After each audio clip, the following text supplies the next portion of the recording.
कर्पूरकारं करुणावतारं संसारसारं भुजगेन्द्रहारं सदा वसन्ते हृदयारविन्दे भवं भवामी सहितं नमामि। अर्थात जो कपूर के समान गौर वर्ण के हैं, जो करुणा के अवतार हैं, जो इस संसार के सार हैं, जिनके गले में सर्प का हार है, जो सदा भक्तों के हृदय कमल में निवास करते हैं, जो माता भवानी के साथ विराजमान हैं, मैं उन्हें प्रणाम करती हूँ।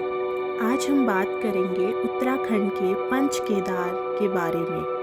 पौराणिक कथाओं के अनुसार महाभारत के युद्ध के पश्चात पांडव जब विजय हुए तो युद्ध में अपने संबंधियों की हत्या और ब्रह्म हत्या की आत्मग्लानि से पीड़ित होकर इस पाप से मुक्ति के लिए भगवान शिव के दर्शन की यात्रा के लिए निकल पड़े।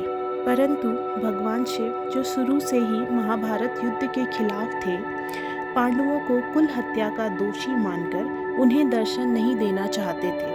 सबसे पहले पांडव काशी पहुँचे, परंतु भगवान शिव ने उन्हें वहाँ दर्शन नहीं दिए। फिर गुरु वेद व्यास की सलाह मानकर पांडव उन्हें ढूंढने पहाड़ों में चल पड़े। तो पांडवों को आता देख भगवान शिव शंकर गुप्त काशी में अंतर्ध्यान हो गए और कुछ देर जाने के बाद महादेव ने दर्शन न देने की इच्छा से एक बैल का रूप धारण कर लिया। वह अन्य पशुओं के साथ विचरण करने लगे।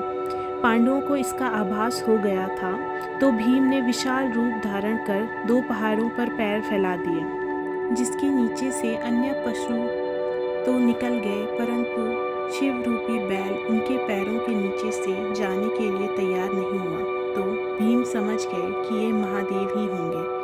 भीम बलपूर्वक बैल पर झपटे, लेकिन बैल भूमि में अंतर्ध्यान होने लगा। तभी भीम ने बैल को पीठ से पकड़ लिया और काफ़ी बलपूर्वक उन्हें भूमि से निकालने लगे, परंतु वह ठहरे महादेव। इतने बल से वह भूमि से बाहर नहीं आ रहे थे। तो भीम ने अत्यंत बल लगाया और बैल के 5 हिस्से हो गए।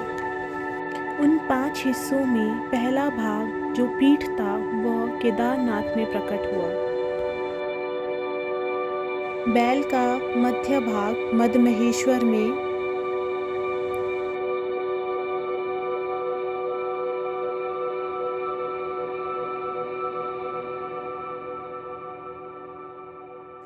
उनकी भुजाएं तुंगनाथ में प्रकट हुई।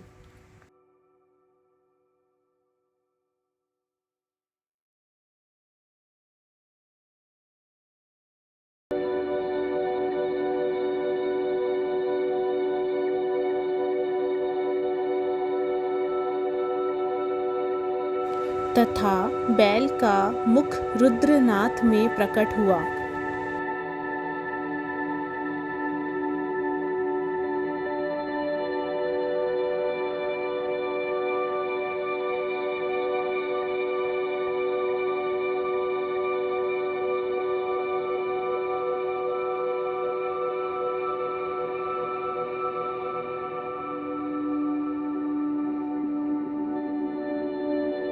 और उनकी जटाएं थी वह कल्पेश्वर में प्रकट हुई। फिर इन 5 जगहों जाकर पांडवों ने भगवान शिव के मंदिरों का निर्माण किया और इन मंदिरों को पंच केदार कहा जाता है, क्योंकि पांडव स्वर्ग के रास्ते के लिए निकले थे और केदार का अर्थ ही होता है स्वर्ग का द्वार। इसीलिए इस यात्रा को स्वर्ग की यात्रा भी कहा जाता है। ऐसी मान्यता है कि पंच केदारों के 5 मंदिरों के दर्शन से जन्म और मृत्यु के चक्र से मुक्ति मिलती है। यह बात बिल्कुल सच है, क्योंकि पांडवों का मोक्ष भी इन पंच केदारों से होकर ही जाता है। आशा करती हूँ कि आपको यह वीडियो पसंद आया होगा। Thank you so much for watching my video. Please like, share and subscribe to my channel.